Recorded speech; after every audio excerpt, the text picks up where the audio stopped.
Exhale. Be present to this moment and this time together. Find gratitude.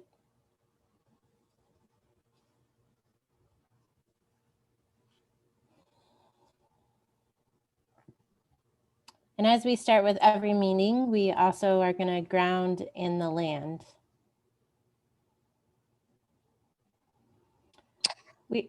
We are grounded in this land. We gather together. We gather together on holy living land, earth, which supports and sustains us. We acknowledge that this region is the ancestral and unceded territory of the original peoples of the Multnomah, Wasco, Clackamas, Willamette, Kalawits, Willamette, Tumwater, and Cascades bands of Chinookan peoples, the Tualatin Band of the Kalapuya, and many other tribes who made their homes along the Columbia and Willamette River.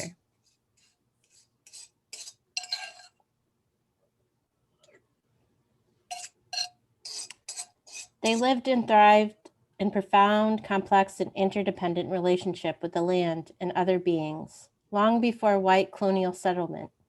We recognize we are here because of systemic policies of genocide, relocation. I was muted the whole time? Oh, sorry, I just had a mute. Today, we acknowledge the region's diverse, vibrant Native communities who are still connected to this land. Indigenous peoples, 70,000 strong, with more than 280 tribes, with at least 18 unique languages, both local and distant. We extend our deepest gratitude to you and your elders, past and present, who have stewarded this land and who carry on tribal traditions for the present and future generations.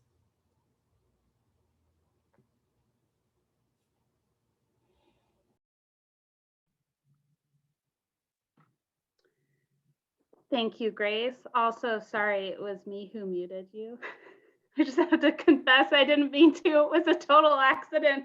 I pressed the wrong button. I was like, no. You pulled right through it. You're a trooper. Okay. So I am going to ground us in our organizing cycle this evening. This is where we start. It guides our work in all that we do together, including how we meet together and how we will operate our time today. So we start in our circle with a sacred encounter. This is the process of listening. And we always start here because all of our work flows out of this source. We engage our neighbors in relationship and listen to the stories that exist at that ground level. And in that process, we get curious about what anxieties we share among us and what brings people to the table. Why does this question of housing matter to them? And as we do that, we begin to discern. We see patterns in that, and we start to say, what happens when we put these stories together? Another piece of that discernment are research meetings, which we will be digging into today. This is the piece of the puzzle where we take all those neighborhood stories and start to weave them with the stories of people who are doing the work, who are sort of in the mix at different levels of the system. So then this white arrow down here that Sarah's pointing to down there, that's usually the point in the process where we do an issue cut, where we say, okay, here's everything we're hearing, and we're gonna say, this is the common piece of the puzzle, and this is the issue that we're called to. And that leads us into action, where we leverage our stories and put our bodies into the world as we desire it to be. In that issue cut, we say, this is the world as it is, and this is the world that we are called to, that we desire. And our action draws us closer to that. We actually skipped forward, and you can do this in the circle, it doesn't always go in order, into public story. And we began to practice that last time we were together and after we were together, as we used our voice to speak out about the Econo Lodge. And we'll be evaluating that later in our time today, because that is a part also of our cycle every time. So every time we complete a circle, we pause. We pause to reflect on what we've learned, to evaluate, and to celebrate the good that we were a part of. And then you can see this continues into a spiral. We walk this circle again and again, in like big ones and little ones that are sort of week to week and day to day. And Sarah, lead us into more on research, please.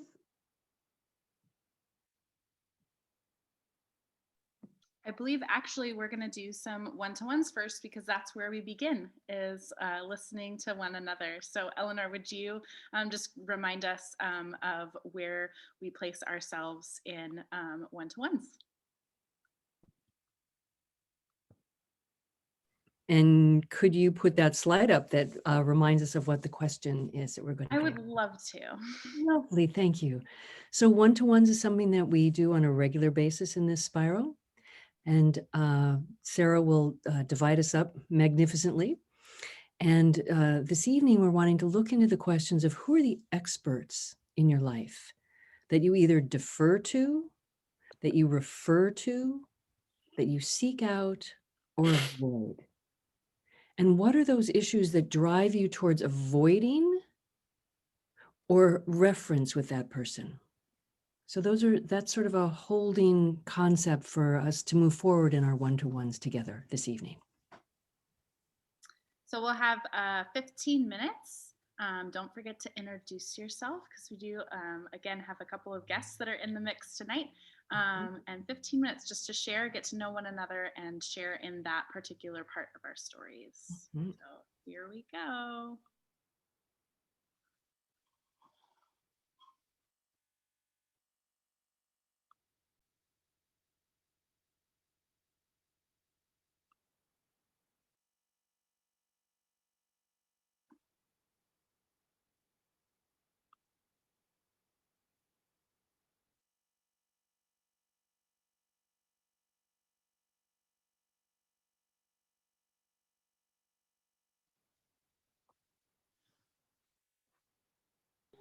We're back. I'll do it now. All right, welcome back.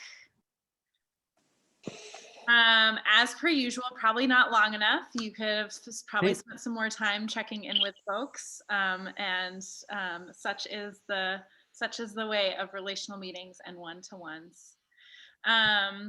Tonight, we're going to dig into, as Anna suggested, a little bit down the spiral of organizing into research meetings. Research meetings are a really great tool when you've collected your listening together to sort of figure out what other things you need to know before you move forward more into that action space. So maybe you've had a series of relational meetings with neighbors and you're starting to hear some common themes, and you are wondering about the information behind those common themes. So research meetings are one of those steps that you take to find out pieces about the system to help you sort of discern if there's an issue that needs to be taken care of, or perhaps, like for us here in this cohort, like what specifically kind of housing any particular core team should be pursuing in their discernment around how to leverage their land. So we're gonna dive into that. And I'm going to share my screen just to go over a little bit of what research meetings are all about, some tips and tricks. And this information is all in a handout that's linked on the website, and I'll drop a link after we get out of the shared screen option. I am feeling not Zoom savvy tonight, so I'm not even going to try to post into the chat. But the Clackamas Land and Housing Cohort landing page has a new doc up on it called Research Meetings, put together by our friends in the Multnomah County Cohort. That's the benefit of launching something new that other people have done before. So research meetings are real life conversations with real people. There's real people that we've invited to be guests here tonight, even though they occupy positions of expertise in the field of housing or public leadership.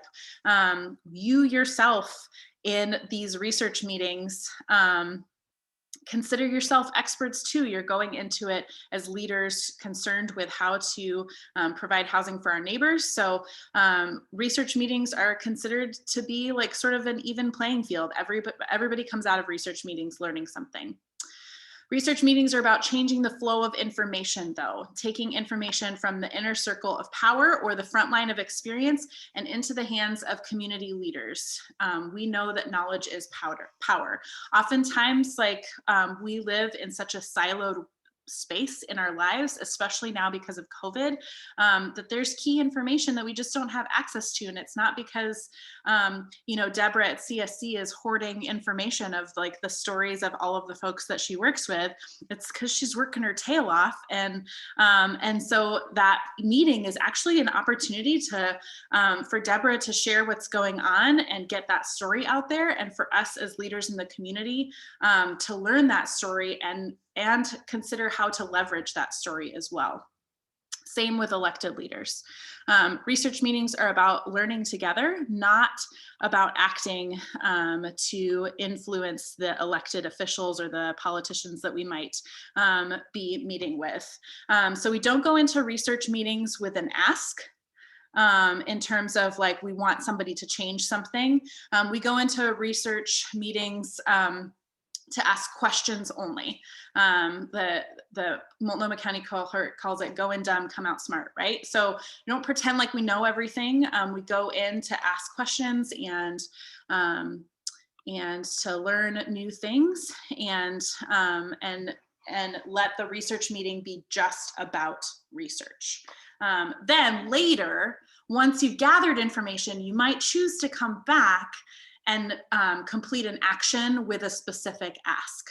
I might go in to meet with an elected official, learn about some of their key concerns in their leadership, continue to listen to my neighbors, and then I might schedule like more of an action to make an ask. But those are two very different things. Research meetings, man, on my screen, I see all of the little bubbles that I need to keep up while I'm hosting the Zoom, so I can't really read the thing very well. This is really cool. Research meetings are about moving towards cutting issues, getting clear enough about a problem that we can later make focus calls for change. Basically the thing I just said. Research meetings are also about practicing together, which is how we build relationships, which is how we build power. So you're gonna go into a research meeting and create a space that invites shared research between you and whoever the person you are having the meeting with. You don't create assumptions about just wanting to glean information from them. You also share what your deepest dreams are. So you share what your coalition is about, what your core team is working towards, what your faith community really cares about with them, and invite them into that shared learning space as well. Here are a couple of ways that here's a couple of, the outline of what a research meeting can look like. We're gonna have a chance to practice this tonight. And in that document that I mentioned, there's an actual like beefier outline that you can use to sort of fill out and plan when you go to do a real research meeting. Tonight we're practicing. So even though we have real people in this space, just everybody's practicing. It's okay. We're gonna stumble through this together, and this is a space where it's okay for us to learn and make mistakes. Okay. So we always begin the research meeting with that welcome and introductions. Make sure to introduce yourself.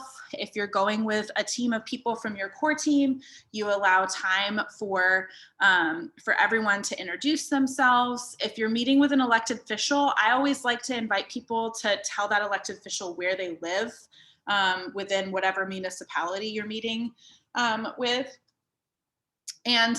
state what the clear purpose you're there to learn about, that you care about housing and you're here to learn about affordable housing options, or you're here to learn about sheltering options, or you're here to learn about zoning or whatever, right? And you always also contract for time. This creates one of the principles that we have of starting and ending on time. You just want to make sure that you're valuing everybody's time. So whoever's starting the meeting, say, I have down that we have time for 45 minutes or an hour. Is that true? Okay, can somebody keep an eye on the time? Because we're going to make sure that we honor our time. So it's always a part of the research meeting. Then there's a role that the Multnomah County cohort calls the credentialer. We can come up with something different, but it's somebody in the group that basically is really good about talking about what it is that we do here. So there's always somebody in the group that's really good at giving the elevator speech of what the goal is, or who we represent, or why, what we care about and why it matters. We're folks from Prince of Life Lutheran. We're a member of the Clackamas Land and Housing Cohort, and we believe that we should be leveraging our faith community land so that all Oregonians can come home. So we're here to find out how we might do that, right? And just and spend some time doing that. Then you've also probably, hopefully, met together as a team before the meeting to decide what kinds of questions you want to ask and what you want to learn from this person. We call that the pre-meeting. So that can happen preferably like immediately before the meeting, but you can also do that beforehand. It's best right before the meeting, because then you go in and you're ready to use your time well. So I pre-met with myself tonight before the research action that I'm about to have, and I discerned a couple of questions that I'm going to ask of the expert that I've scheduled a meeting with. And you always assign people to ask those questions so that everybody in the room has a role, so that the table is sort of that Knights of the Round Table thing, right? You've created an equal playing field, an even playing space. And then I always like to throw in at the end questions that lead to sort of something, right? Ask them how you can help support them in their goals, in their work that they do. Ask them if they know of anyone else that you should be talking to find out the information that you need. And then my favorite is, I always insert, and I learned this from Anna too, and she actually asked it of Abby at our first meeting with Abby. So I'll ask it again of Abby tonight, and y'all get to hear her answer. Is like a big like dream question, the $1 million question, right? If you had the time of 100 people or $1 million, what would you do tomorrow? Like, what project would you do to get us towards whatever goal? So come up with, like, it's okay to ask fun questions like that. And to see what possibilities are unearthed, and to inspire some like creativity in the space. And then you always thank them for their time. This is where, like, I'm so thankful that I grew up with a grandmother that was a card writer, because I lean in on my grandma's skills. Whenever I've done research meetings, I try to always write a thank you card, like old school style, and mail it to them in the snail mail. And I'm going to confess, I actually can't remember if I did that with Abby's meeting. Maybe I sent a thank you email and was a little half new school with that. But it's always a good thing to make sure that you thank them for their time. So with that in mind, oh man, Anna's so great. Thanks for posting that link, Anna. That's why you're here. Yeah, Abby, or $50 million. I'll ask you that. You prep your answer. So with that, Abby and I are just going to spend some time, and I'm going to pin Abby, and I'm going to pin myself. And we're gonna practice for you so that everybody can see how this might go down, what a research meeting might look like. And I'm gonna pretend like I haven't had however many meetings I've had with Abby by now. I'm going to take myself back in time to that place pre-COVID where I went to your office at H3S. And we're going to practice that together. So with that, here we go. Good evening, Abby. Good evening. Hi, I'm Sarah. I'm so glad and thankful that you set up this time for us to meet. I am the co-organizer for Clackamas Land and Housing Cohort, and we are working to leverage faith community land for the housing needs of our neighbors. Working towards hopefully having some affordable housing projects or transitional housing projects built on faith community property. And I heard that you are somebody to talk to at the county offices around just some of the research and data about what's going on in Clackamas County with housing. I have down that we have about 45 minutes, which we actually just have like about 15 to practice this. Is that okay for you today? Yeah, great. Great, fantastic. Well, I would just love for you to just share what it is you do at Housing, Health, and Human Services, and what inspired you to take that job at the county. Ooh. Yeah, so I've worked for Clackamas County for the last 15 years or so. For the first 9 years of that, I coordinated the Rent Well program, which is a tenant education program for people who struggle to qualify for rental housing because they don't meet landlord screening criteria. After that, I moved into my current position, which is Continuum of Care, which is the system of homeless housing programs in the county, both within county and connected to our partner agencies. And I also coordinate the HMIS Homeless Management Information System, which is the database that we all use for those housing programs. What made I'm from Connecticut and I went to school in Virginia, and then I moved to Oregon, and then I needed a job. So fresh out of social work school, I applied for I would say 300 jobs. I would say 300. I kept a spreadsheet and I had 200 on the spreadsheet before I stopped using the spreadsheet. And I was close to having to move back to Connecticut, and I decided that I had to network to get a job. So I researched coalitions, and I joined I paid like $40 to join a local coalition, and I researched the meeting topic, and I prepared like 2 semi-intelligent comments, and I sat down my first meeting next to John Mullen. I don't know if anyone remembers John Mullen or knows John Mullen. He's still around. He was the director of social services at Clackamas County for a number of years and moved on to do a ton of advocacy work, which he's always done.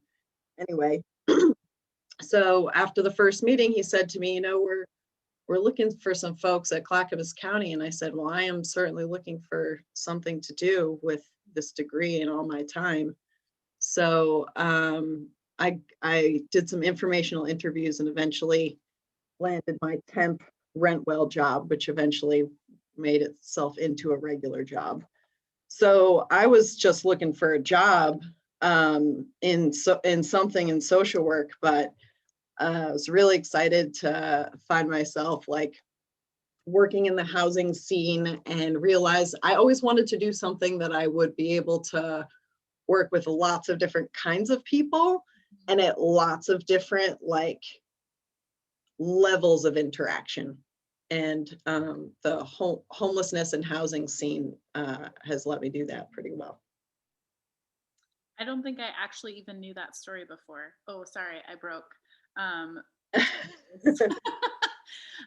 That's so amazing. Man, like I'm remembering the days of applying for jobs after college too. So that takes me back. Yeah. but it seems like you found like some space at the county that's really important work.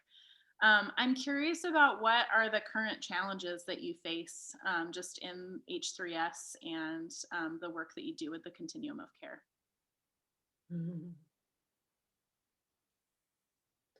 Trying to decide how honest to be in this forum, or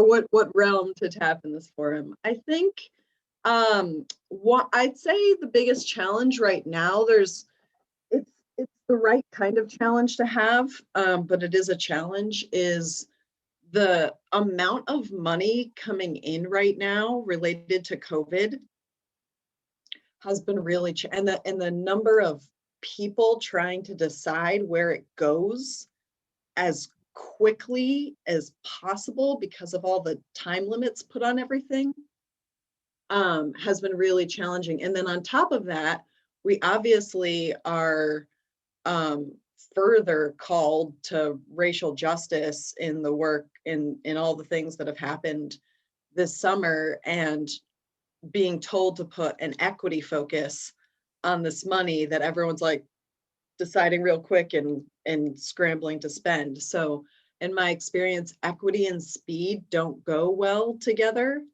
And that's been really challenging because we know that disparities are increasing. And so with COVID, and so if we don't specifically address that, we're gonna deepen disparities that don't need more deepening. So that's really tricky, because we have to have the relationships to put money in programs that are better at reaching different populations that government just isn't particularly good at reaching. And we haven't put the groundwork in for this kind of funding. So I mean, it's not all negative. I mean, it's going well in a lot of ways, but it's been really challenging to try to figure out that puzzle without, the resources or the time to build those networks up. So that's certainly what we'll be focusing on a lot moving forward, as we figure out what to do with the next ongoing waves of money. Not a bad problem to have.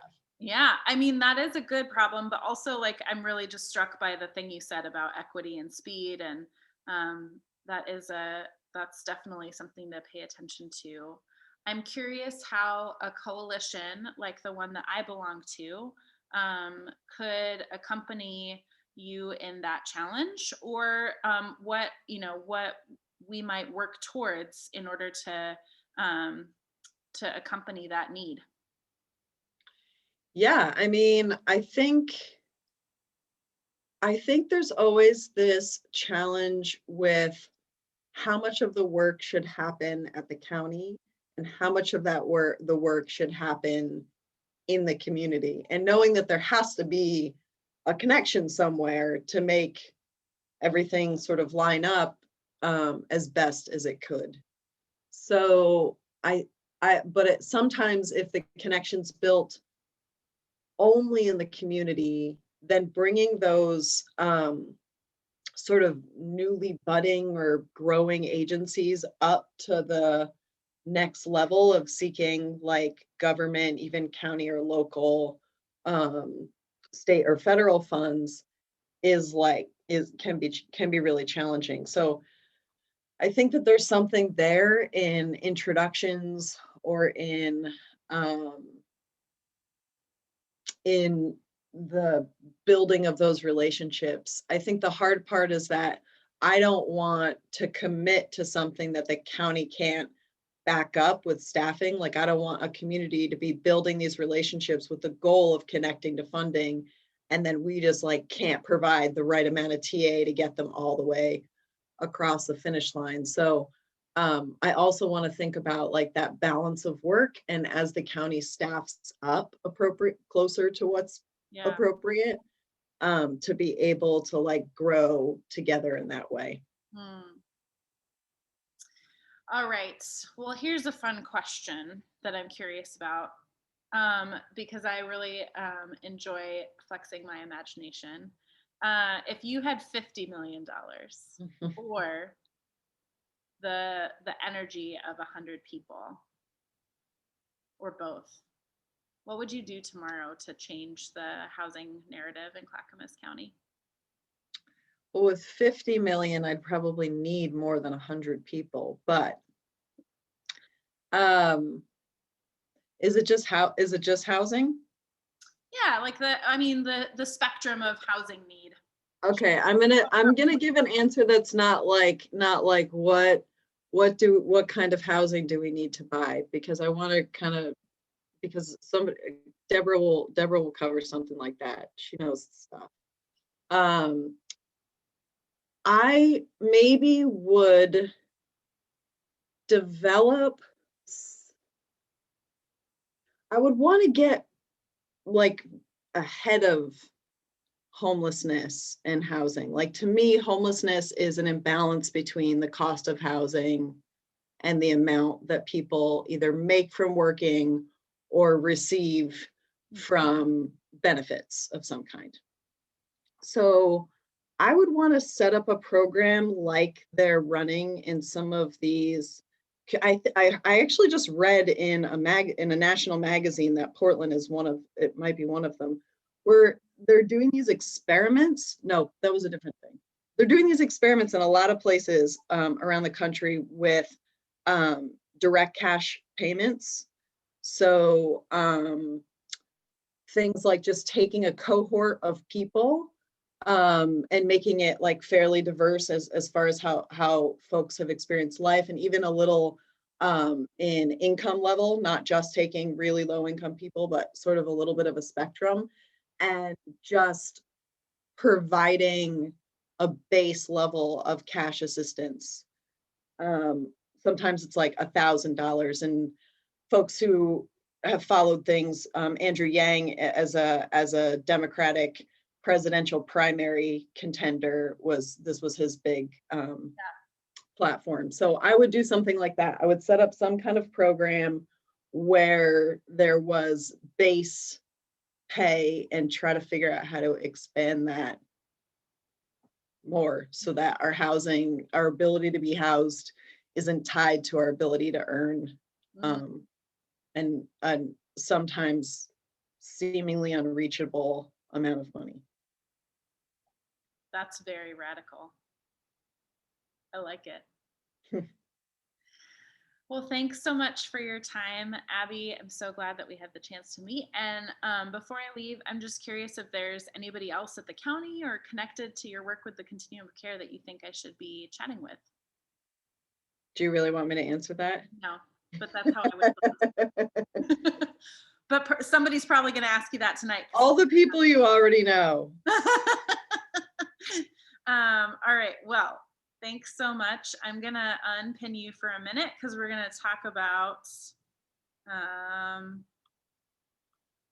there we go. Oh, I want to unpin myself. There we go. All right. So I'm just curious if anybody has just like things that they noticed or questions from just the way that went down first before we go into breakouts. Confession, I'm using this as an excuse to assemble the breakout rooms. So actually, while I assemble the breakout rooms, Anna, can you field that question? Yeah, that sounds fun. What did you notice? How did Sarah hit her bullet points? You hit your bullet points really well, actually. Well done. What did you notice? What did you wonder as you were listening?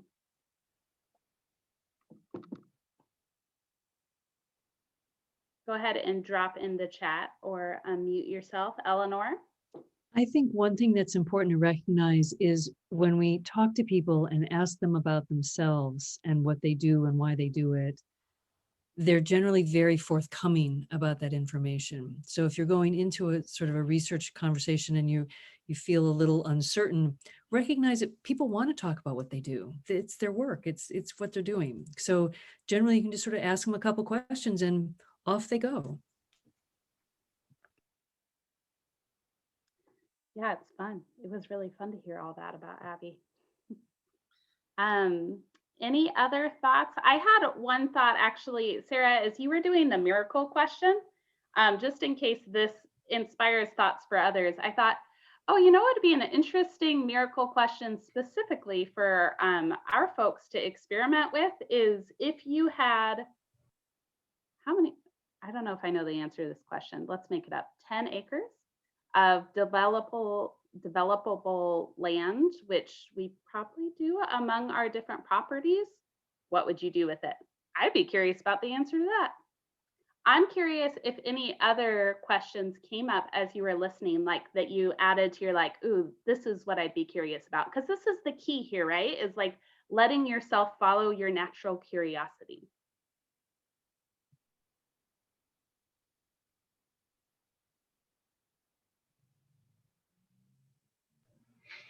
I would just make one comment that having done a number of research actions, that sometimes you need to be prepared to refocus the question on what it is that you're there for in the first place. How would you do that, Ellen? I think it's a matter of asking another question that brings you specifically to what your particular topic is. So, you know, and making it very pointed and specific to bring it around. I like that. And I like the idea of being prepared to do that, sort of knowing when you want to, how you want to redirect in advance. Carrie. Hi, I pronounce it Kari. Sorry. No, it's okay. Hi, everybody. I wanted to make a noticing. I noticed that the conversation was very positive and the answers sounded pretty expected, but I wonder how, Sarah, you would have handled discomfort and an answer that made you have an emotion that wasn't maybe what you wanted to respond with. So especially in a research setting, you're trying to get information and you have stakeholders in different parts of each element of this idea. What does it look like and what does it sound like when you do sit in discomfort and you're hearing something that you have a gut reaction to that you need to allow to sit and marinate? Yeah. Yeah.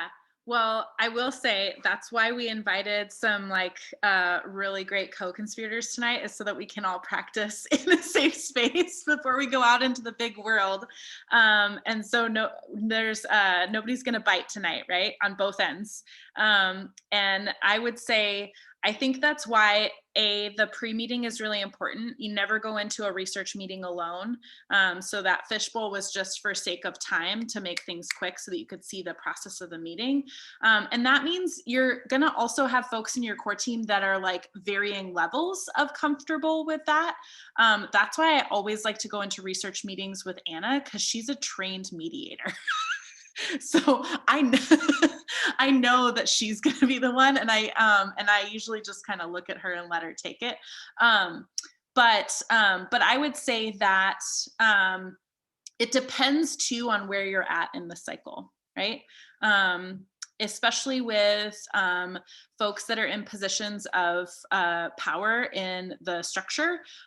You want to hold your cards close to your chest and as well as you can in the research meeting, and take notes so that when you come back to the action part of the cycle where you have an explicit ask, maybe that discomfort has informed your ask. So I would say, like, the research meeting, just as much as it's not a time for action, it's a time to just like take note of those things too.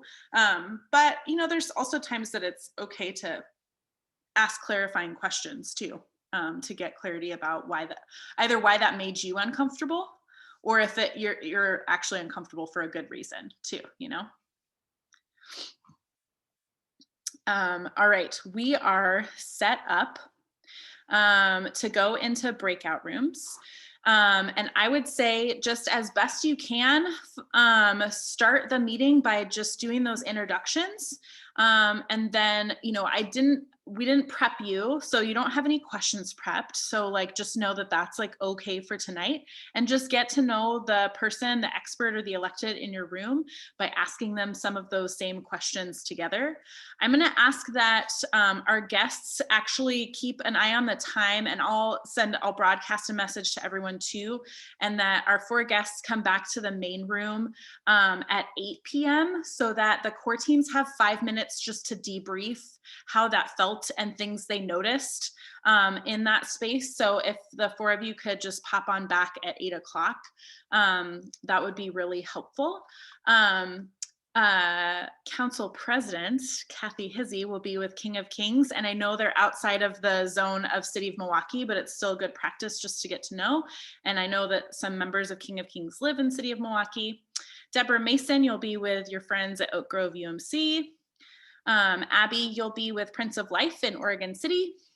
And Angel Falconer will be with Milwaukee Lutheran. So I'm going to open up these rooms, and I'll again broadcast a message when it's time for our experts and electeds to come back into the space. And then you'll have 5 minutes to debrief before we come back together.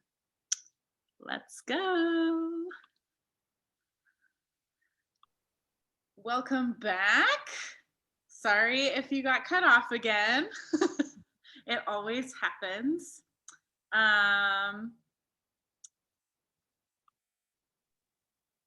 It looks like everybody made it back through the Zoom space. All right. Anna, would you like to lead us in a little chat back debrief? I sure would. It looks like we have, I'm just doing a little time check here. We have about 5 minutes to be all caught up. So how was that for you? I would just love to hear kind of what did you notice in either about the process of doing this research meeting? What did you like about it? What was confounding about it? And or what you learned through your research that you found really notable and meaningful for this group that we have here. And you can go ahead and drop in the chat or unmute yourself.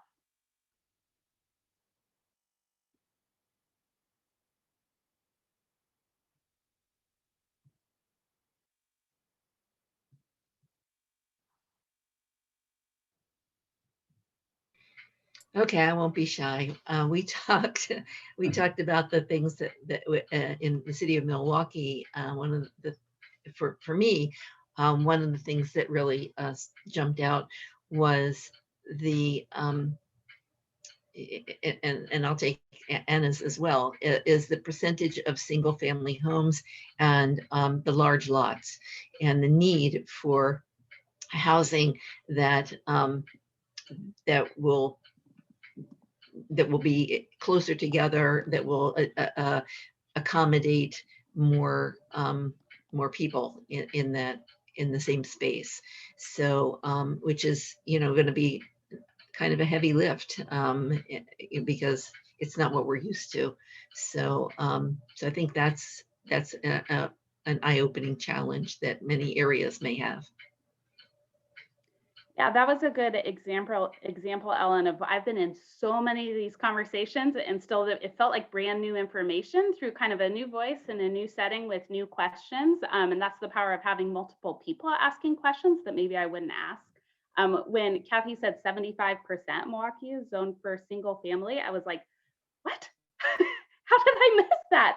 Well, no wonder we have a problem, right? What else did people learn?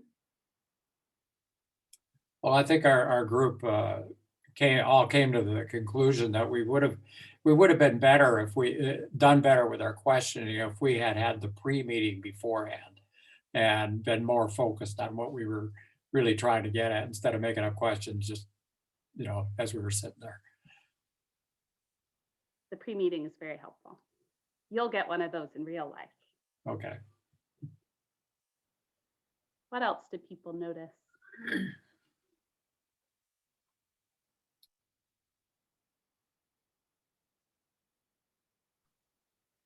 Sue typed in the chat that the small groupings made it comfortable. Yeah.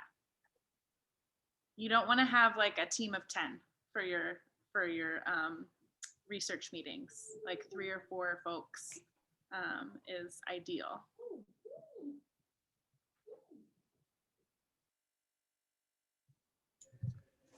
As you kind of go out and process these research meetings, notice too just what curiosities come out. I find that I come up with all kinds of questions after I had the opportunity to ask them. Write them down and pay it forward to your next research meeting. That's like a great place to strike with the note taking. I think I saw Jesse with an unmute. No, I was just going to say that one of the things that we really celebrated was having a diverse team, and experience, age, and all that stuff was very helpful. Mm-hmm. Yeah, and Heather says that beginning with a question about the person's life helps them open up. That's a really good point. It sort of sets a tenor for the conversation a bit.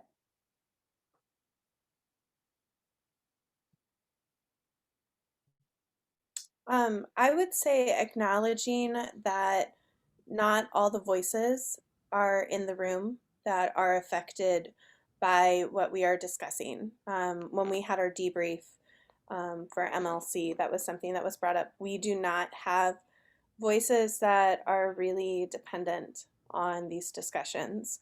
From what I can tell, our group is mostly white, mostly of a very specific age demographic. And I think that that's really important to acknowledge in everything we speak of, is that is our voice. And there's a lot of people that are missing with their perspective. And just to hold space for that, not to make it a negative or a positive, just to hold presence of that. I love that, Kari, and I think that really colors even how we think about what questions we would ask and also what questions others would ask. And that's a really good thing to bring your one-to-ones in the room. So as you have conversations with more of those voices should be following you into that room. Eleanor. I'm thinking of, as we learn more about this, that it's so complex, that it isn't like just housing or just case management or just this. And so along with that question of, is there somebody else, you'd suggest us to speak to?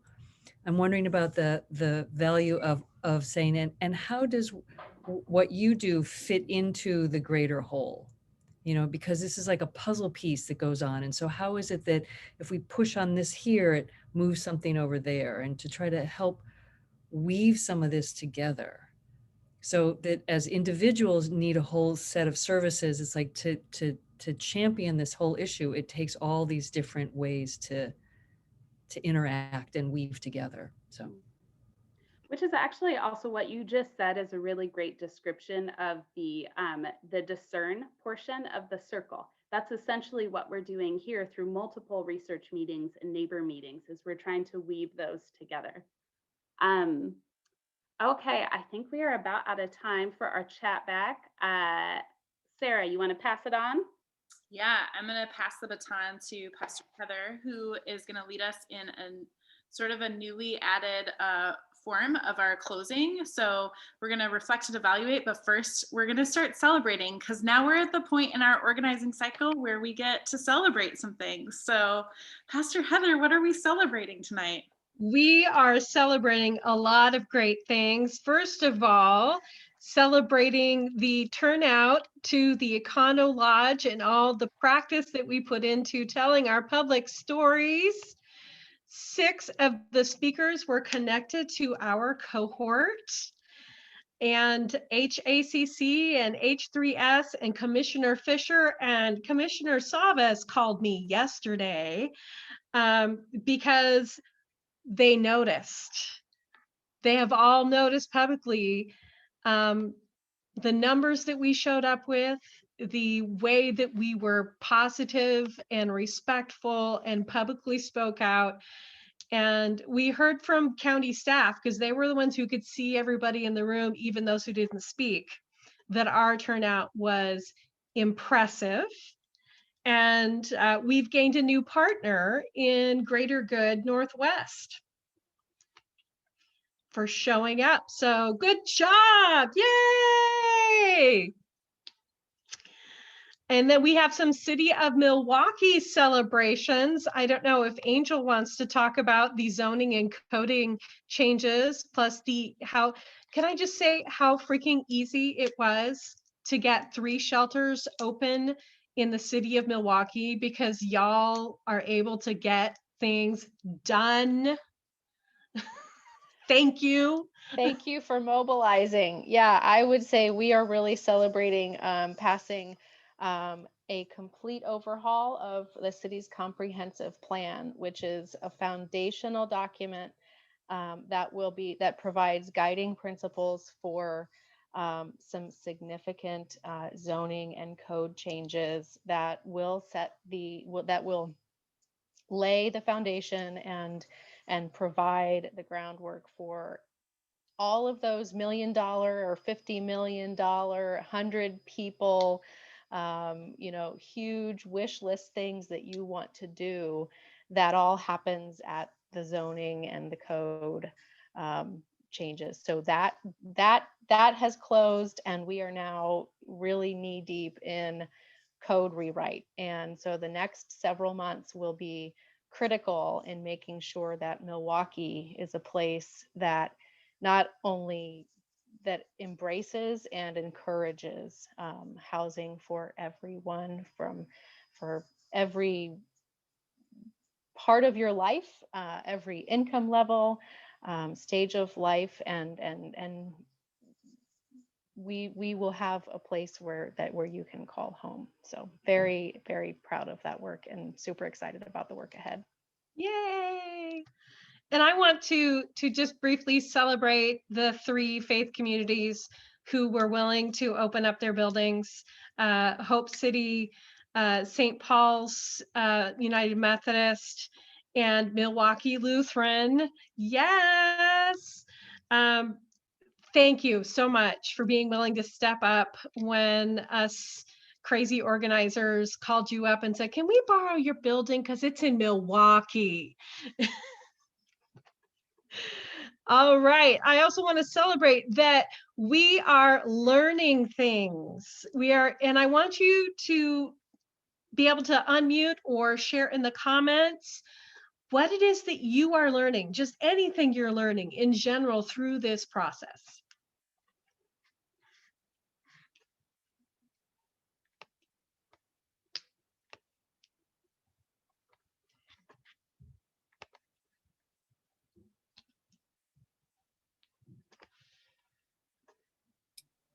I'm not a very good typist, so I'm gonna just tell you in person.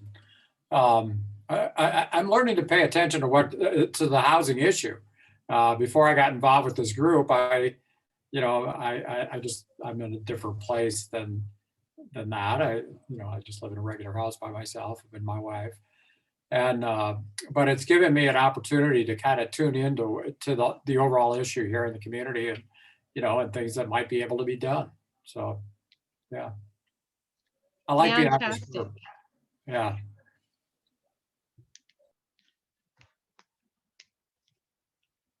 What are you learning?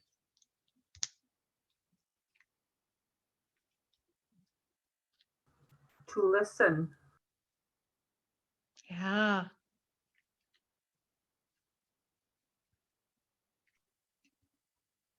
Heather, I'm noticing a couple in the comments that just about the celebrating the shelters, like neighbors having warm spaces tonight. I know I noticed when I was at Hope City that there were already a couple folks there, and Kari says she noticed folks head in there as well, that it takes community.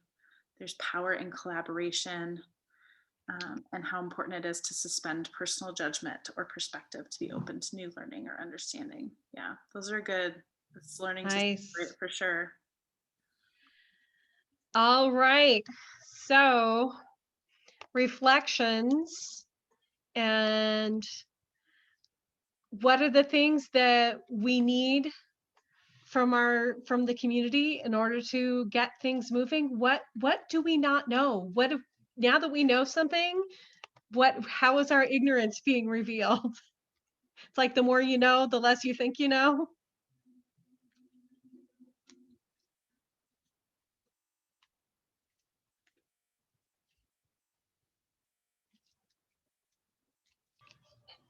This is Ellen, and Paul and I talked early on our one-on-one about the fact that we didn't have a kind of closure about the hotel in Oak Lodge, and I think that's one area that we could improve. You know, we celebrated the process, but the product, we don't know where that is or what happened with that. So the feedback regarding the closure of that would be a helpful thing. I can tell you that there is another site being looked at. And when Paul Savas called me yesterday, because y'all rattled him a little bit, he was eager to assure me that there were other sites in process. They're also in talks about opening a site in Lake Oswego, which is important because I get calls from places in Lake Oswego looking for a place to send their houseless people over here to Oak Grove, because that's where poor people belong, right? Just a little bit salty. So it's a good thing to have some shelter opening up in Lake Oswego and hopefully another one in this area. And the Econo Lodge will continue to be rented out for shelter until the spring. I think the other piece of information is that it became very clear the network of support of not only neighbors but support services that exist already in that area, that was noted because of that turnout. And so even if they don't use the Project Turnkey money in Oak Grove, that has been added to the list of priorities for any like sheltering moving forward. So I think that also is a win, even if it didn't result in like immediately what we were asking for. So I think I'm keeping an eye on the time, and I want to make sure we have time to do all the things. And there are two things I want to make sure we do. One is to do some evaluation. What would you change for next time, and what did you like? So I'm going to ask you to put that stuff in the comments for now, because I want to give Sarah a couple of minutes to talk about our homework assignments. After celebrations and stuff. So Sarah, why don't you take it away with the homework assignments? Yeah, and we can let people continue to drop comments. As I talk about the homework and what it is that we're launching into this month, what do you still need from us as design team leaders to sort of get these things done? So in your next core team meeting, and we'll send this out in an email as well, please spend some time at the top of your meeting just going over like, who are your one-to-ones with? Like, who have you been having relational meetings with? What are the stories that you're surfacing either immediately from your congregational community or from the neighborhood around you? What are you hearing? We can't, I mean, Zoom is hard because you don't have like whiteboards and wall sheet space, which is what makes Anna and I so happy when we get together to map out our listening. But I mean, for as much as you can in your Zoom meeting space, find a way to actually map that out. What are the common threads, right? Remember all the way back to when we talked about those shared anxieties and self-interest. And then spend some time in your meeting identifying a space where there's a research gap, right? You know, if a lot of the folks that you're hearing, for example, fall into like a category of living on a fixed income. Maybe think about what research action could we have with somebody that knows about housing for fixed income folks, some of those kinds of things. And then I want you to take steps to schedule a research meeting of your own with a person in that category. And if you need help brainstorming that, like be sure to invite a member of the design team, your design team liaison to your meeting if you can. If you don't know who that is, let us know and we'll make sure that they're on your radar as well. So those are the two big pieces of homework for us moving into March. So that will go out in the email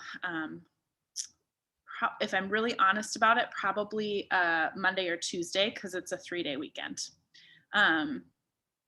So there we have it. It's 8:28. Oh, I did want to share one more thing. Sorry, hold on.